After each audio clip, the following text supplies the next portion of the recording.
ऐका आदित्य रानूबाई तुमची कहाणी. आटपाट नगर होतं. त्या नगरात एक ब्राह्मण होता. तो नित्य समिधा फुलं दुर्वा आणायला रानात जात असे. तिथं नागकन्या देवकन्या वसा वसत होत्या. ब्राह्मणानं विचारलं, काय ग बायांनो, कसला वसा वसता? तो मला सांगा. तुला रे वसा कशाला हवा? उतसील मातसील घेतला वसा टाकून देशील. ब्राह्मण म्हणाला, उतत नाही मातत नाही, घेतला वसा टाकीत नाही. तेव्हा त्या म्हणाल्या, पौष महिना येईल तेव्हा पहिल्या आदित्यवारी मौन्यानं मुकाट्यानं उठावं, सचीळ वस्त्रासहित स्नान करावं, अग्रोदक पाणी आणावं, विड्यांच्या पानावर रक्तचंदनाची आदित्य रानूबाई काढावी, 6 रेगांचं मंडळ करावं, 6 सुतांचा तातू करावा, त्याला 6 गाठी घ्याव्या, पानं फुलं वाहावं, पूजा करावी, पानांचा विडा फुलांचा झेला, दशांगाचा धूप, गुळा खोबऱ्याचा नैवेद्य दाखवावा, 6 मास चालावी, 6 मास पाळावी, मागे रथसप्तमी संपूर्ण करावं. संपूर्णाला काय करावं? गुळाच्या पोळ्या, बोटव्याची खीर, लोणकड तूप, मेहुणं जेवू सांगावं. असेल तर चिरचोळी द्यावी, नसेल तर जोडगळ सरी द्यावी, ती नसेल तर 2 पैसे दक्षिणा द्यावी आणि आपल्या वंशाचं उद्यापन करावं. असा वसा ब्राह्मणानं केला. त्याला सूर्यनारायण प्रसन्न झाला. भाग्यलक्ष्मी आली. तेव्हा राजाच्या राणीने ब्राह्मणाला बोलावणं धाडलं. ब्राह्मण जाते वेळेस भिवू लागला, कापू लागला. तेव्हा राजाच्या राणीने सांगितलं, भिवू नका, कापू नका. तुमच्या मुली आमचे येथे द्या. आमच्या मुली गरीबाच्या तुमच्या घरी कशा द्याव्या?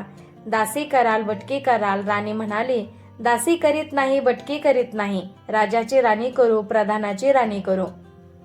मार्गेश्वराचा महिना आला. ब्राह्मणानं लगीन करून मुली दिल्या. एक राजाचे घरी दिली, दुसरी प्रधानाचे घरी दिली. गेल्या पावली मुलींचा समाचार घेतला नाही. 12 वर्षांनी समाचारास ब्राह्मण निघाला. राजाच्या घरी गेला. लेकीनं बसायला पाट दिला, पाय धुवायला पाणी दिलं. बाबा बाबा, गुळ खा, पाणी प्या. गुळ खात नाही, पाणी पित नाही. माझी कहाणी करायची आहे, ती तू ऐक. तुझी कहाणी ऐकायला मला वेळ नाही. राजा पारधीला जाणार आहे, त्याला जेवायला उशीर होईल. तोच त्याचे मनात राग आला. तेथून निघाला, प्रधानाच्या घरी गेला. तिनं पाहिलं, आपल्या बाप आला आहे म्हणून बसायला पाट दिला, पाय धुवायला पाणी दिलं. बाबा बाबा, गुळ खा, पाणी प्या. गुळ खात नाही, पाणी पित नाही. माझी कहाणी करायची आहे, ती अगोदर ऐक. तुझी कहाणी नको ऐकू तर कोणाची ऐकू?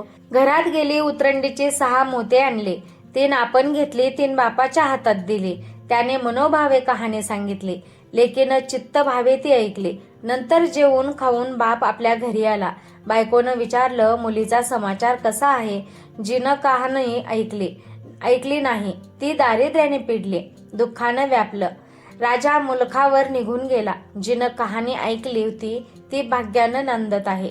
इकडे दरिद्री जी झाली होती तिनं आपल्या लेकाला सांगितले, मावशी घनघोर नांदत आहे, तिकडे जाऊन काही दिलं तर घेऊन ये. पहिल्या आदित्यवारी पहिला मुलगा उठला.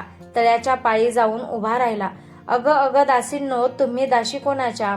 आम्ही दाशी प्रधानांच्या. प्रधानाच्या राणीला जाऊन सांगा, तुमच्या बहिणीचा मुलगा आला आहे. कसा आला आहे? तळ्याच्या पाळीला उभा राहिला आहे. परसदारण घेऊन या. परसदारानं घेऊन आल्या. नाहू माखू घातलं, पितांबर नेसायला दिला, जेवू खाऊ घातलं. कोहळा पोखरला, होन मोहरा भरल्या. वाटेस आपला जाऊ लागला. तो सूर्यनारायण माळ्याच्या रूपानं आला. हातीचा कोहळा काढून नेला. घरी गेला. आईनं विचारलं, काय रे बाबा, मावशीनं काय दिलं? दैवे दिले, कर्मानं नेलं. कर्माचं फळ पुढं उभं राहिलं. मावशीनं दिलं होतं पण सर्व गेलं. पुढं दुसऱ्या आदित्यवारी दुसरा मुलगा गेला. तळ्याच्या पाळी जाऊन उभा राहिला. अगं दासींनो, तुम्ही दाशी कोणाच्या? आम्ही दाशी प्रधानांच्या. प्रधानाच्या राणीला निरोप सांगा. त्यांनी सांगितला. मग प्रधानाच्या राणीनं त्याला घरी नेऊन नाहू माखू घातलं, पितांबर रेसायला दिला, जेव खाऊ घातलं. काठी पोखरून होना मोहरांनी भरून दिली. बाबा ठेवू नको, विसरू नको, जतन करून घरी घेऊन जा म्हणून सांगितलं. वाटेत सूर्यनारायण गुरख्यांच्या रूपानं आला. हातची काठी काढून घेतली. घरी गेला. झालेली गोष्ट राणीला सांगितली. दैवे दिले ते सर्व कर्मानं नेलं. पुढं तिसऱ्या आदित्यवारी तिसरा मुलगा गेला. तळ्याच्या पाळी उभा राहिला. त्यालाही पहिल्यासारखं प्रधानांचे घरी नेऊन नाहू माखू घातलं, पितांबर नेसायला दिला, जेवू खाऊ घातलं. नारळ पोखरून होन मोहरांनी भरून दिला. ठेवू नको, विसरू नको म्हणून सांगितलं. घरी जाताना विहिरीत उतरला तो गडबडून विहिरीत पडला. घरी गेला. आईनं विचारलं, काय रे बाबा, मावशीने काय दिलं? आई ग, मावशीने दिलं, पण दैवानं ते सर्व बुडालं. चौथ्या आदितवारी चौथा मुलगा गेला. तळ्याच्या पाळी उभा राहिला. त्यालाही प्रधानांच्या राणीनं घरी नेऊन नाहू माखू घातलं, पितांबर नेसायला दिला, जेवू खाऊ घातलं. त्याला दह्याची शिदोरी होना मोहरा घालून बरोबर दिली. सूर्यनारायण घारीच्या रूपानं आला, हातची शिदोरी घेऊन गेला. घरी गेला. आईनं विचारलं, काय रे बाबा, मावशीने काय दिलं? आई, मावशीनं दिलं, पण दैवानं ते सर्व नेलं. पाचव्या आदितवारी आपण उठली. तळ्याच्या पाळी उभी राहिली. दासीने तिचा निरोप तिच्या बहिणीला सांगितला. बहिणीनं तिलाही परसदारानं घरी नेलं, नाहू घातलं, माखू घातलं, पैठणी नेसायला दिली. प्रधानाची राणी आदितवाराची कहाणी करू लागली. काय वसा करतेस ग, मला सांग. बहीण म्हणाली, अगं अगं चांडाळणी, पापीनी, बापाची कहाणी ऐकली नाहीस म्हणून तुला दारिद्र्य आलं. राजाच्या राणीने विचारलं, याला बहिणीच्या घरी राहिले.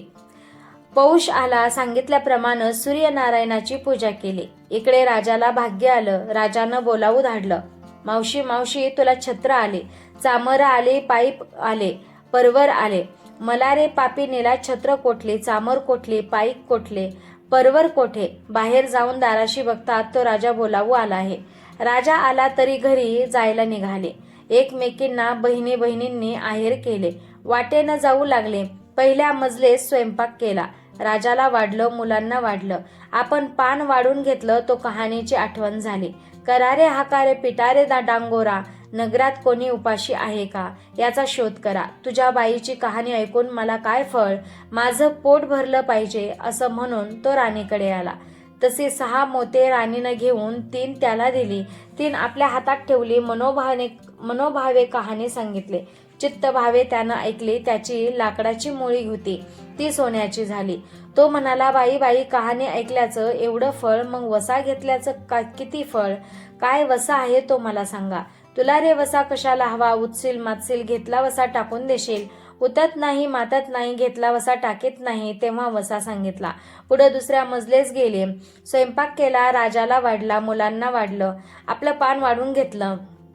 तेव्हा कहाणीची आठवण झाली. करारे हाकारा पिटारे डांगोरा, नगरात कोणी उपाशी आहे का? याचं शोध करा.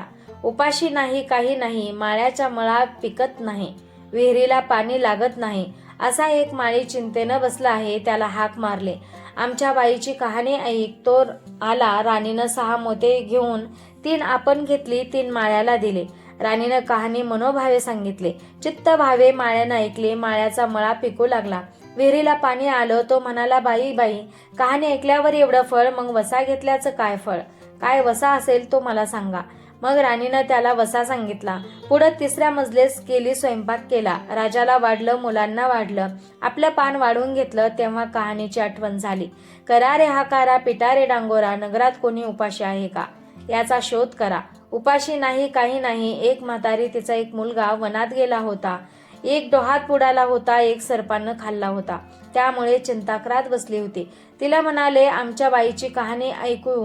ती म्हणाली, कहाणी ऐकून मी काय करू? मी मुलांसाठी रडते आहे, बरं येते. मग ती राणीकडे आली. राणीनं पहिल्याप्रमाणे तिला कहाणी सांगितली. तिनं चित्तभावे ऐकली. तिचा मुलगा वनात गेला होता, तो परत आला. डोहात बुडाला होता, तो परत आला. सर्पानं खाल्ला होता, तो देखील आला. ती म्हणाली, बाई बाई, कहाणी ऐकल्याचं हे फळ, मग वसा घेतल्याचं काय फळ? काय वसा आहे तो मला सांगा. मग राणीनं तिला ही वसा सांगितला. पुढे चौथ्या मजलेस गेली. स्वयंपाक केला. राजाला वाढलं, मुलांना वाढलं. आपलं पान वाढून घेतलं. तेव्हा कहाणीची आठवण झाली. करारे हंकारा पिटारे डांगोरा, नगरात कोणी उपाशी आहे का? याचा शोध करा. उपाशी नाही, काही नाही. काना डोळा मासाचा गोळा, हात नाही, पाय नाही असा एक मनुष्य रस्त्यामध्ये होता. त्याच्या अंगावर तांब्याभर पाणी ओतलं. पालथा होता, तो उतानं केला. 6 मोते होती. 3 मोते त्याच्या बिंबीवर ठेवली. 3 मोते आपण घेतले. राणीनं मनोभावे कहाणी सांगितली. ती त्यानं ऐकली. त्याला हात पाय आले. देह दिव्य झाला. तो म्हणाला, कहाणी ऐकल्याचं एवढं फळ, मग वसा घेतल्याचं काय फळ? काय वसा आहे तो मला सांगा.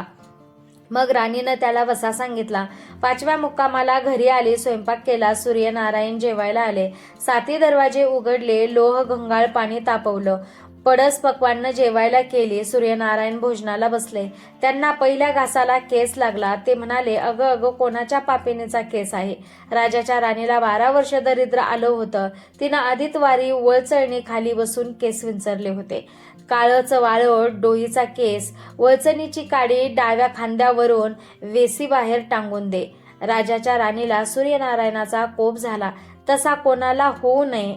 ब्राह्मणाला मोळी विक्याला, राजाच्या राणीला, माळ्याला, म्हातारीला, कोणा डोळा मासाचा गोळा, इतक्यांना जसा सूर्यनारायण प्रसन्न झाला तसा तुम्हा आम्हा सर्वांना हो. ही 60 उत्तराची कहाणी, 5 उत्तरी सुफळ संपूर्ण. असेच नवनवीन व्हिडिओ पाहण्यासाठी आपल्या चॅनलला आजच सबस्क्राईब करा.